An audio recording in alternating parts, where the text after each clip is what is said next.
शुभं चारुचन्द्रावतंसं रत्नाकल्पोज्ज्वलांगं परशुमृगपराभीतिहस्तं प्रसन्नं पद्मासीनं समन्तास्तुतममरगणैर्व्याघ्रकृतिं वशानं विश्वाद्यं विश्ववन्यं निखिलभयहरं पंचवक्त्रं त्रिनेत्रम् ओंकार स्वरूप परब्रह्म परमात्मे नमः। श्री श्याम सदाशिवाय नमः। ओम श्री सद्गुरुभ्यो नमः। जय ब्रह्मदेव, जय ब्रह्मदेव, जय जय ब्रह्मदेव। ब्रह्मर्षि ब्रह्मज्योति ज्योतिष यूट्यूब चैनल में मैं आप सभी दर्शकों का हार्दिक अभिनंदन एवं स्वागत करता हूं। प्रिय दर्शकों, मैं फिर से उपस्थित हुआ हूं एक नया वीडियो लेकर के गंगा दशहरा के उपलक्ष्य में। जैसा कि आप सभी लोग भली भांति अच्छी तरह से जानते हैं कि प्रतिवर्ष गंगा दशहरा ज्येष्ठ मास शुक्ल पक्ष दशमी तिथि के दिन मनाया जाता है। तो दर्शकों, आज ज्येष्ठ मास शुक्ल पक्ष दशमी का ये दिन है और ये दिन बहुत ही ऐसा पवित्र दिन है। इस दिन मां गंगा का धरती पर अवतरण हुआ था, ज्येष्ठ शुक्ल पक्ष दशमी के। इसीलिए आज मां गंगा के धरती पर अवतरण दिन के रूप में ये दिन मनाया जाता है। इसी के साथ मैं आप सबको गंगा दशहरा की हार्दिक शुभकामनाएं देते हुए मैं मां गंगा पतित पावनी माता गंगा से प्रार्थना करता हूं कि मां गंगा आप सबका कल्याण करे। तो दर्शकों, ये जो गंगा दशहरा आज 20 जून 2021 रविवार के दिन ऐसे शुभ योग में आज का जो संयोग बना है, इस शुभ योग में अधिक से अधिक संख्या में जिन लोगों ने माता गंगा में डुबकी लगाकर स्नान किया हो, सचमुच में आज उनके लिए ये एक प्रेरणा का दिन है। जिस तरह से हमारे जितने भी श्रद्धालु भक्तजन जो भी आज के दिन माता गंगा के चरणों में जाकर के स्नान करते हैं, उनके ऊपर माता गंगा की अपार कृपा बरसती है, इसमें कोई संशय नहीं है। माता गंगा के अंदर इतनी शक्ति है कि उस शक्ति के शक्तिपात से अनेक जन्म जन्मांतरों के किए हुए पाप कर्म गंगा में डुबकी लगाते वक्त उसी समय उसी क्षण में वो पाप नष्ट हो जाते हैं। वैसे भी इस गंगा जल का बहुत महत्व है, इतना पवित्र है। इस गंगा जल को आप सालों साल आप अपने एक किसी पात्र में रख लीजिए और इस गंगा जल में इतनी शक्ति रहती है कि यह गंगा जल कभी दूषित नहीं होता, कभी इस जल से दुर्गंध नहीं आती। अन्य सामान्य जल को आप रख के देखिए और गंगा जल को भी रख करके देखिए, कितना बड़ा अंतर है। इस गंगा जल में इतनी शक्ति है कि ये तमाम तरह के ऐसे वायरस जो हमारे शरीर को नुकसान पहुंचाते हैं, और इन तरह तरह के वायरस को नष्ट करने की क्षमता भी गंगा जल के अंदर में है। एंटीबायोटिक क्षमता, प्रतिरोधक क्षमता इस गंगा जल के अंदर इतनी शक्ति है, इतनी पावर है। इसीलिए पतित पावनी भागीरथी गंगा मैया के नाम से ये लोक प्रसिद्ध है। केवल हिंदुस्तान में ही नहीं, ये संपूर्ण जगत में सबकी पालनहार है, सबकी रक्षा करती हैं, सबकी तारणहार हैं, सबको तारती हैं। सबको तारने का मतलब यह है कि सबका तारण करके सबको मोक्ष प्रदान करती हैं। गंगा माता के चरणों में जाकर के अनुनय विनय प्रार्थना, गंगा माता की आरती पूजा अर्चना करने से मुक्ति तो स्वतः ही भक्त के दरवाजे पर आ जाती है, मोक्ष की प्राप्ति हो जाती है। इसलिए तो इस पुण्य पवित्र पतित पावनी माता गंगा के जल में जाकर के भागीरथी गंगा के इस पवित्र जल से स्नान करना चाहिए, डुबकी लगानी चाहिए। और कुछ विशेष परिस्थितियों में, जैसे आजकल कुछ ये जो कोरोना वायरस पूरे विश्व में फैला हुआ है और इसके चलते काफी लोग इस माता गंगा के चरणों में जाने से वंचित रह गए हैं। ऐसी स्थिति में अपने घर पर भी जो आपके द्वारा पूर्व में लाया गया गंगा जल आपके घर में रखा गया है, उस गंगा जल को अपने स्नान के जल में मिला देने से वो गंगा जल के समान ही हो जाता है। उससे भी आप घर में रहते हुए भी गंगा जल का सम्मिश्रण करने से आप गंगा जल में, गंगा नदी में जैसे स्नान का पुण्य फल मिलता है, उसी तरह से पुण्य फल की प्राप्ति घर में स्नान करने से, गंगा जल को सामान्य जल में मिलाने से और स्नान करने से पुण्य फल की प्राप्ति हो जाती है। तो दर्शकों, माता गंगा को माता पार्वती की बहन भी कहा जाता है, क्योंकि माता गंगा का जो धरती पर प्रादुर्भाव हुआ, माता गंगा जो धरती में अवतरित हुई, ये भगवान शंकर की जटाओं से अवतरित हुई। और भगवान शिव की जटा से जो गंगा जी धरती पर अवतरित हुई, भगवान शिव जी की जटाओं से धरती पर अवतरित होने का जो श्रेय मिला, ये राजा भगीरथ को मिला। राजा भगीरथ ने जो कठिन तपस्या की, उस तपस्या के प्रभाव से ही आज हमारी परंपरा के अनुसार सभी लोग अपने पूर्वजों का तारण करने के लिए माता गंगा की शरण में ही जाते हैं, किसी न किसी रूप में।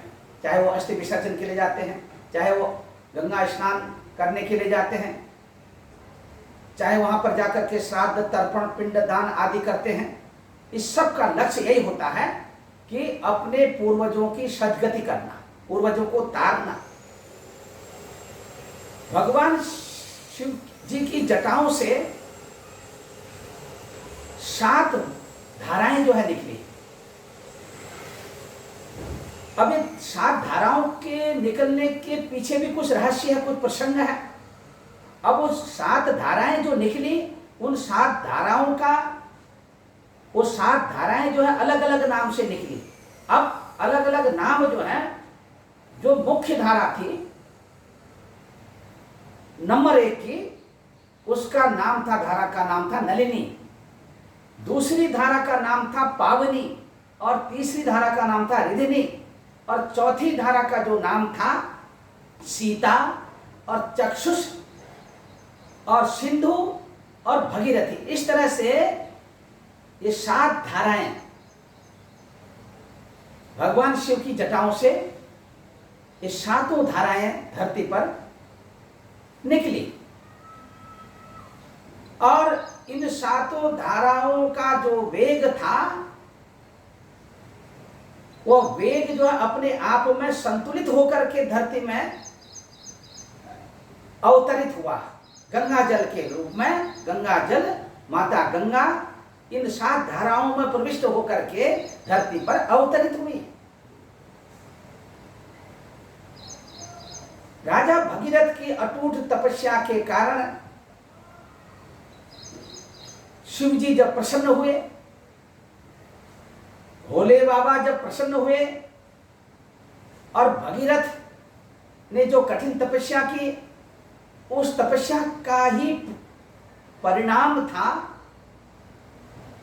कि भागीरथी गंगा, गंगा का दूसरा नाम भागीरथी पड़ा। और इसका अभी भी मैंने बोला कि भाई इसका जो सारा श्रेय है वो राजा भगीरथ को जाता है। भगीरथ की कठिन तपस्या के कारण गंगा जी ज्येष्ठ शुक्ल पक्ष दशमी के दिन धरती पर अवतरित हुई। तो दर्शकों, अब इन धाराओं के पीछे क्या रहस्य है और कैसे ये धाराओं में भगवान शिव ने 7 धाराओं में गंगा जी को विभक्त किया? क्योंकि ब्रह्मा जी के द्वारा भगवान विष्णु के चरण को स्पर्श करते हुए अपने कमंडल से जो गंगा जी को धरती की तरफ प्रभावित किया, और वो इतना अधिक वेग जो है अगर धरती में सीधे सीधे आ जाता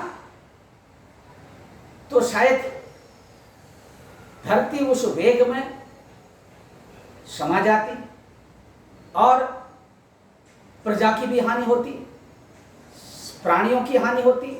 सबकी रक्षा करने के लिए, सबकी रक्षा के उद्देश्य से तब भगीरथ ने यह कठिन तपस्या की। ब्रह्मा जी के कहने पर, ब्रह्मा जी की तपस्या में पहले से ही लीन राजा भगीरथ, उससे पहले राजा सगर, और सगर के पुत्र जो है अंशुमान, अंशुमान के पुत्र दिलीप, और दिलीप के पुत्र भगीरथ, इन सब ने मिलकर के तपस्या की। लेकिन सगर और अंशुमान और दिलीप जब सफल नहीं हो पाए, तब राजा भगीरथ की तपस्या से ब्रह्मा जी प्रसन्न हुए। जब ब्रह्मा जी प्रसन्न हो गए तो तब उन्होंने ये उपाय बताया। उन्होंने कहा कि भाई देखिए, मैं गंगा जी को धरती पर छोड़ तो दूंगा, लेकिन माता गंगा में इतना वेग होगा कि इसे संभालना कठिन हो जाएगा। इसलिए आप भगीरथ से कहा कि तुम जो है भगवान शिव की आराधना करो, शिव की तपस्या करो। शिव जी ही जो है गंगा के वेग को अपनी जटाओं में समा सकते हैं, अन्य किसी भी देवता के अंदर इतनी क्षमता नहीं है। अब इतना ये सब भगीरथ को जो श्रेय मिला, भगीरथ ने इतनी कठिन तपस्या क्यों की, किस लिए की, यह भी जानना अति आवश्यक होगा। क्योंकि सूर्यवंशी राजा भगवान श्री राम का जो जन्म हुआ वो हुआ अयोध्या में, त्रेता युग में। भगवान श्री राम के जो पूर्वज थे, चक्रवर्ती सम्राट राजा सगर, इसके पीछे एक कथा है। इस कथा को श्रवण करने से जन्म जन्मांतरों के पापों से मुक्ति मिल जाती है और मोक्ष की प्राप्ति हो जाती है। इसलिए दर्शकों, अवश्य प्रारंभ से लेकर अंत तक हमारी ये वीडियो आप जरूर सुने। गंगा दशहरा के इस उपलक्ष्य में, गंगा दशहरा के इस महान पर्व के उपलक्ष्य में, तो इस कथा का श्रवण करने से निश्चय तौर पर आपकी समस्त प्रकार की मनोकामनाएं पूर्ण होंगी, इसमें कोई संशय नहीं है। तो चक्रवर्ती सम्राट राजा शगर, इनकी थी 2 रानियां।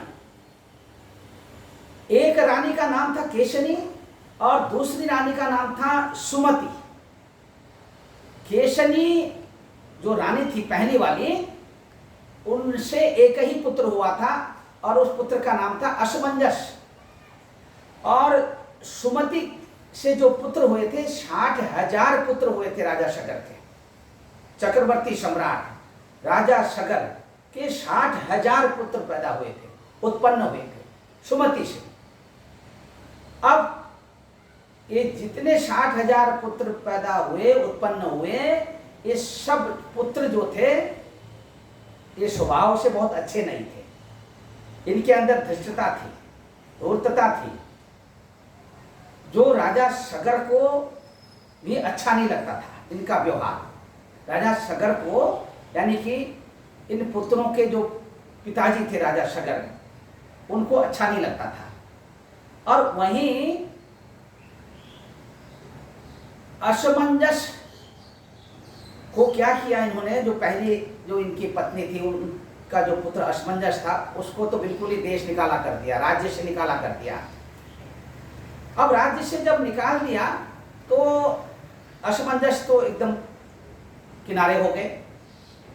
अब उधर जो है, एक बार राजा चक्रवर्ती सम्राट राजा शगर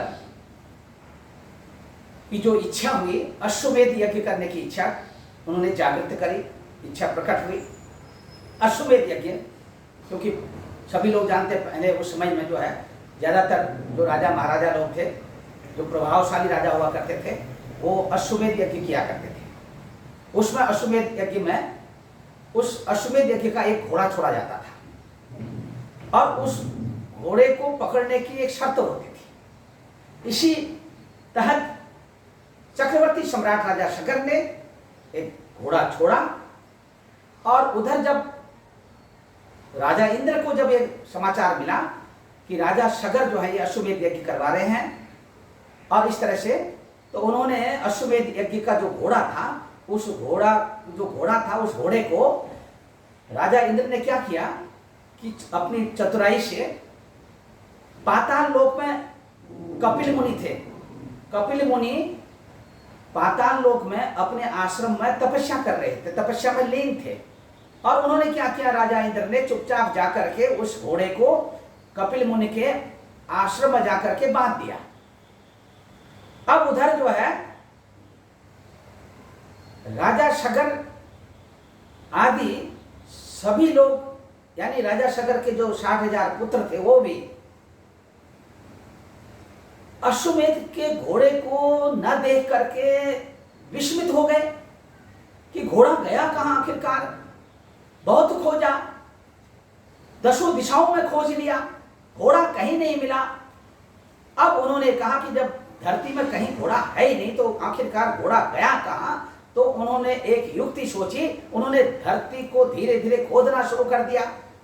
धरती को जब धीरे धीरे खोदना शुरू कर दिया तो अंदर जाकर के उनको कपिल मुनि का आश्रम मिला और कपिल मुनि वहां पर जो है बहुत समय से अपनी ध्यानावस्था में से तपस्या कर रहे थे।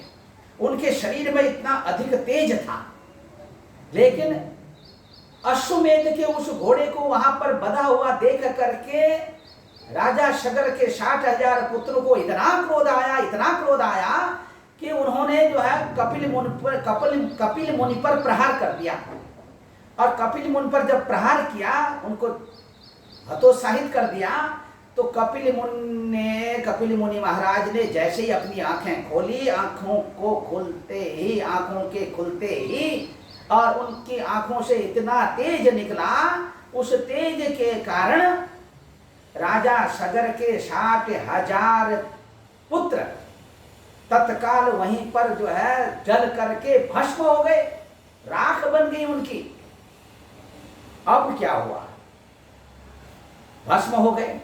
इसके पश्चात जो है, जब अंशुमान को, असमंजस का जो पुत्र था अंशुमान को ये जानकारी मिली अब जब ये जानकारी मिली कि इस तरह की घटना, अब जानकारी कहां से मिली? उनको अपने गणों से मिली। गणों से ये जानकारी मिली, गणों ने ये समाचार सुनाया कि ऐसी ऐसी घटना घट गई है पाताल लोक में। चक्रवर्ती सम्राट महाराज राजा सगर के 60,000 पुत्र भस्म हो चुके हैं। अब अंशुमान धार्मिक प्रवृत्ति का था। अंशुमान सबको आदर भाव से देखता था। अंशुमान के अंदर एक ऐसा अपनी खुद की तपस्या का इतना वेग था, अंदर से इतनी क्रिएटिविटी थी कि अंशुमान कभी भी किसी को निराश नहीं रखता था। अच्छे हृदय वाला था। कहते हैं ना, अगर किसी का हृदय अच्छा हो, किसी का मन भी अच्छा हो, सब कुछ अच्छा हो, वाणी भी अच्छी हो, वाणी में पवित्रता हो, वाणी में नम्रता हो, विनयता हो, तो विनयशील, नम्रता, विनयशील ऐसी वाणी को कौन भला कौन नहीं पसंद करेगा। लेकिन अंशुमान की धार्मिक प्रवृत्ति होने के तहत अंशुमान को जब ये जानकारी गणों के द्वारा मिली तो उन्होंने क्या किया, सीधे वहां जाकर के अपने प्रसन्न चित्त हृदय से कपिल मुनि के चरणों में जाकर के अनुनय की, विनय प्रार्थना किया, अनुनय विनय करके प्रार्थना की और कहा मुनि से अपने भाइयों के उद्धार के लिए, उनके उद्धार के लिए, राजा सगर के 60,000 पुत्रों के उद्धार के लिए जो है उन्होंने ये प्रार्थना की कि इनका उद्धार कैसे हो और क्या उसके लिए किस तरह की युक्ति बनाई। उनने कहा कि इनका उद्धार केवल माता गंगा के उनके स्पर्श करने से और गंगा जल उन 60,000 जो राजा सगर के पुत्र थे जो जल के भस्म हो गए थे, उनकी राख बन गई थी, उस राख को गंगा जल से स्पर्श, धरती पर गंगा जल से स्पर्श कराने की एक मन में ऐसी जिज्ञासा जागृत हुई।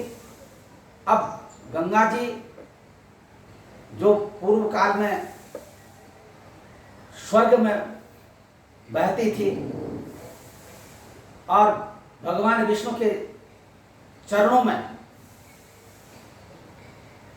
अपनी धाराओं के द्वारा, अपने वेग के द्वारा सबको आनंदित करती थी, वह गंगा माता, वह भागीरथी धरती में कैसे आए, कैसे ये 60,000 पुत्र राजा सगर के जो जल करके भस्म हो गए थे, इनको कैसे मुक्ति मिला, कैसे इनका मोक्ष हो, ऐसा सोच करके तब इन सब ने तपस्या की थी कि माता गंगा को धरती पर लाना है। अब धरती पर कैसे लाया जाए, उसके लिए ब्रह्मा जी से प्रार्थना किया। ब्रह्मा जी को प्रसन्न करने के लिए तपस्या की। जब सगर, अंशुमान, दिलीप की तपस्या का प्रभाव उतना नहीं दिखा, तब राजा भगीरथ ने तपस्या की, दिलीप के पुत्र भगीरथ ने तपस्या की। तब भगीरथ की तपस्या से जब ब्रह्मा जी प्रसन्न हो गए, तब उन्होंने ये उपाय बताया जो मैंने अभी बताया आपको वीडियो में, कि प्रसन्न होकर के जब सारी कथा उनने बताई, सभी घटनाएं बताई कि ऐसे ऐसे हो गया है और राजा सगर के 60,000 पुत्रों का हम तारण करना चाहते हैं, उनको मुक्ति दिलाना चाहते हैं, उनको मोक्ष दिलाना चाहते हैं, इसलिए हम धरती पर जो है वरदान चाहते हैं आपसे कि हम माता गंगा को धरती पर अवतरित करना चाहते हैं। तो दर्शकों, उनकी प्रार्थना, राजा भगीरथ की प्रार्थना को सुन करके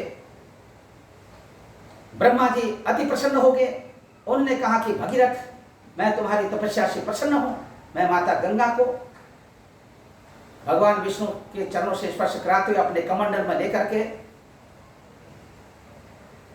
तुम्हारी तपस्या के प्रभाव से मैं प्रसन्न हूं, मैं इस माता गंगा को जो है धरती पर छोड़ने के लिए विवश हूं। लेकिन इसमें इतना अधिक वेग है, मैं यदि छोड़ दूंगा तो इसे संभालना कठिन हो जाएगा, सब जगह त्राहिमाम त्राहिमाम हो जाएगी। इसीलिए अब तुम जाओ भगवान शंकर, भगवान शिव की आराधना करो। भगवान शिव की आराधना करने के पश्चात जब भगवान शिव ही इसका निवारण कर सकते हैं, इसका शंका समाधान कर सकते हैं कि वो उनके अंदर वो शक्ति है कि वो हमारे द्वारा छोड़ा गया ये गंगा जल, कमंडल के द्वारा छोड़ा गया गंगा जल अपने जटाओं में समा सकते हैं। तब भगीरथ ने जब तपस्या की शिव जी की और शिव जी को भी प्रसन्न कर लिया, शिव जी जब प्रसन्न हो गए, भोले बाबा जब प्रसन्न हो गए, तब उन्होंने राजा भगीरथ के उस तपस्या के प्रभाव से प्रसन्न होकर के राजा भगीरथ की उस समस्या का निवारण कर दिया।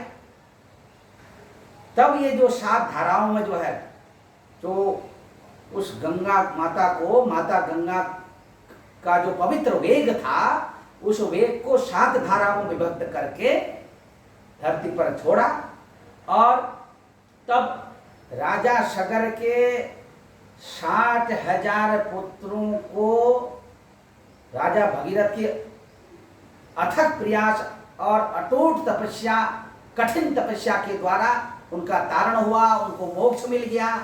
और इसी तरह से उसी परंपरा के तहत आज भी हमारे सनातन धर्म में हमारे रीति रिवाजों के अनुसार ये परंपरा चलती आ रही है।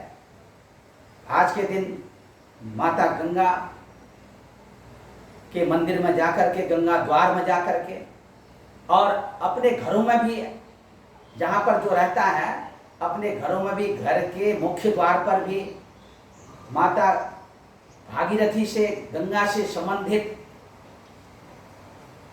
अनेक तोरण, ध्वजा, पताका बना करके मुख्य द्वार पर सजाते हैं और कुछ उस विशेष अरिष्ट निवारक और अनिष्ट निवारक मंत्रों को लिख करके दरवाजे पर लगाते हैं लोग।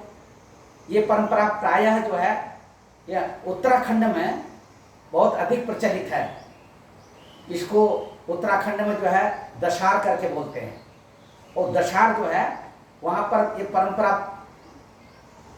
पूर्व काल से ही ये परंपरा चलती आ रही है कि वहाँ के जो पुरोहित हैं उत्तराखंड में, पुरोहित लोग जो हैं अपने हाथ से, अपनी कलाकारी से और एक ऐसा चित्र, सुशोभित चित्र बनाते हैं, बीच में जो है विघ्न के हर्ता, गणनायक, गणों के नायक गणपति भगवान की मूर्ति अपने हाथ से, उनका जो चित्र है वो अपने हाथ से बना करके उसे अनेक रंगों से सजाते हैं और उसके चारों तरफ अपनी कलाकृति के द्वारा डिजाइन करते हैं। उसमें फिर मंत्र लिखते हैं ताकि पुरोहितों का भी उसके पीछे यही लक्ष्य रहता है कि उनके जो यजमान हैं वो यजमान जो है सुखी रहें, उनके घर में धन धान्य की वृद्धि हो, और जब उनके घर में धन धान्य की वृद्धि होगी तो यजमानों के द्वारा उन्हें भी कुछ प्राप्ति होगी। तो ये भी एक लक्ष्य रहता है। इसीलिए घर घर में जाकर के पुरोहित लोग जो है अपने यजमानों के यहाँ घर घर में जाकर के ये दशार जिसको कहते हैं ये बंटवाते हैं।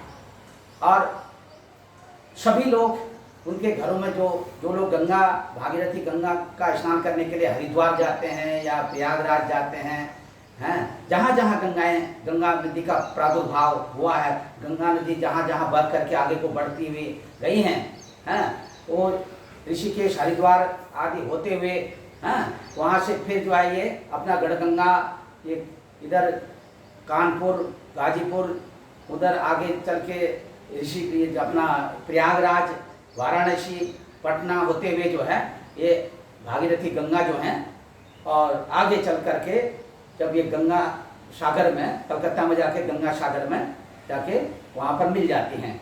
तो गंगा सागर में भी स्नान करने का बहुत महत्व है। गंगा सागर में भी ऐसी परंपरा है, कहते हैं कि भाई सब तीर्थ बार बार, गंगा सागर एक बार।